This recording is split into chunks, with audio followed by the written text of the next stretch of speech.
Hi Year 4, so what we're going to do today is look at a photograph of one of the mini beasts that was in our branching database, and we're going to try and make it bigger, so make the image bigger in a bit of a sort of scientific diagram way, in that we're going to look at all of the details. So it's not going to be a sketch so much as getting the details in of the mini beast that we are drawing. So we're going to create a larger scale of the image. You will need, if you possibly can, some scissors, a ruler, a pencil, and some glue. You'll also need to print out this sheet with the mini beasts on.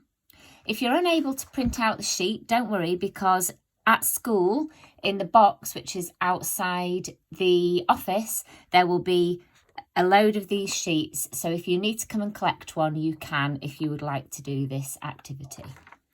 Okay, so what you need to do first is choose which mini beast you would like to do a larger scale drawing of. I would choose one that has quite simple lines. So this dragonfly here is quite tricky. It's got very fine lines and wings. So I'd maybe choose the snail or the butterfly, the moth, or maybe the stag beetle out of these pictures. I'm going to choose the snail. So first job to do is cut the image out.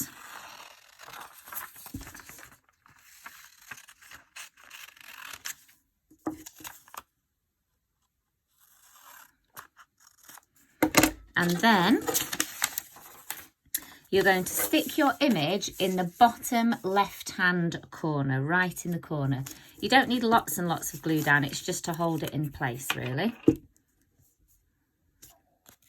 Okay, and then stick it into the corner.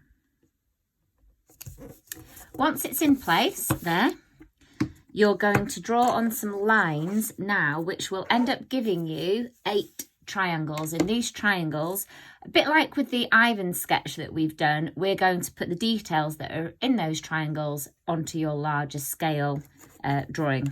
Okay, so we're going to first of all draw a line corner to corner.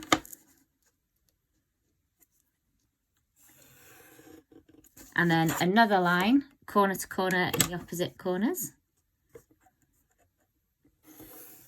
You've now got a central point here where these two lines cross. So your next line that you're going to do is a horizontal line which crosses through your centre point. And a vertical line which crosses through your centre point. Okay, the next job now is to get these lines onto your bigger piece of paper so that you can scale up your image. You're going to continue this diagonal line here across your page, but just very, very gently so that you can only just see it. So really gently across the page. So this corner now on your page is the same as this corner on your image. The next thing we need to do now is measure halfway from the corner of your piece of paper to the line that you've drawn here. So if I measure that, it is about, let's check my ruler, 25 centimetres. So I'm going to draw a line which is 12.5 centimetres here. And I'll do another little line at 12.5 centimetres. I'll do it on here, and then another that's 12.5 centimetres. Okay, now that I've got that, I can draw down my vertical line. And this is now my centre point, which is the same as my centre point here. Now that I've got that, I can draw my diagonal line across in this direction, and I can draw my horizontal line. So I'll do my horizontal line first, Just have to make sure that your ruler is as straight as it can be. You can probably measure this actually to be really accurate.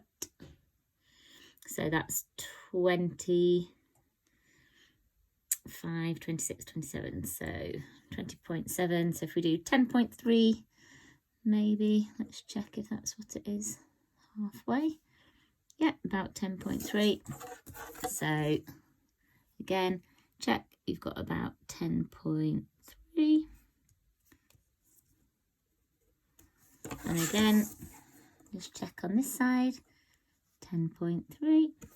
And then we're going to draw our horizontal line across the page at this center point. And then finally, I've got my last diagonal line across where I'm going to go directly through the middle and make sure I'm about halfway, just to be sure. Okay, so I've now got my 8 parts of my triangle. This is the part of the piece of paper here that we do not need now. So if you go from that line straight down your page, you don't need this piece of the paper. So we're going to leave that there. And in fact, if you've got your scissors, you can actually cut that straight off because we're not going to need that at all. Okay, so now that I've got all of the lines in place, I've now got the 8 parts of my image. And all I'm going to do is one of these at a time in each of my sections. So if I look at this section first here, I've barely got anything in. I've got the tip here of the antenna and just part of the shell. So I'll maybe start with this one here, where I've got more of the shell in place. And if I look at the line, how much of the line, how far up? It's about maybe a third of the way. So I'm going to do the shape of the shell there, and it's actually going to go across to here. So the shape of my shell here, rather like your Ivan sketch. But there's no cross hatching with this. This is a scientific sketch, so we're looking at making sure that we get all the parts of the mini beast in. Okay, so now I'm going to have a look at this part here, and the shell comes round to about here. So I'm going to take my line up to there for this part of the shell. And if I look at this part here, I'm going to come across and bring my line down, and then it becomes a bit fainter here for that part. Okay.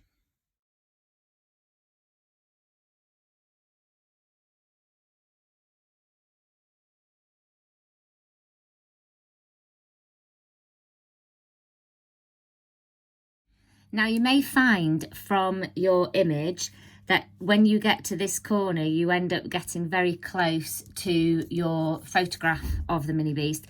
Don't worry, the bits that you can't get to, don't worry about, just get as much detail in as you can. So I'm at the stage now where I'm just finishing off doing the shell. So there's a little bit here and a little bit in this corner, and then the rest of the shell comes up here. So that is the outline of my snail, and this is where now I can start getting in some of the other details.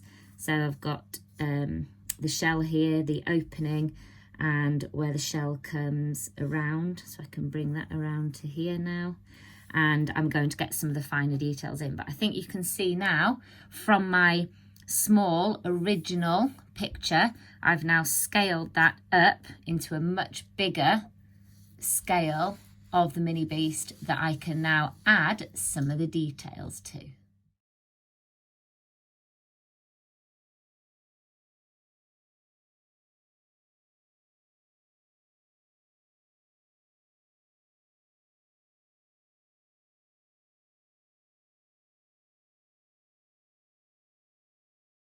So there we go. There's my snail, not finished yet. I've got lots more detail that I can put in. I can also choose to put some colour into it as well. But this is a really useful skill to have. Any photograph, any picture you have, any illustration that you would like to scale up, if you use that technique of drawing your two diagonal lines, your vertical line and your horizontal line, and then expanding those lines onto a bigger piece of paper, you can do a larger scale of the image that you have. Doing detailed observational drawings like you've just done is rather like scientists have been doing for centuries, where they've used careful and detailed drawings to better understand living things. You might have heard of a man called Charles Darwin, who on his many travels around the world created many sketches and detailed observational drawings of the living things that he came across. And these illustrations are still used today to help us better understand the amazing living things that are all around us.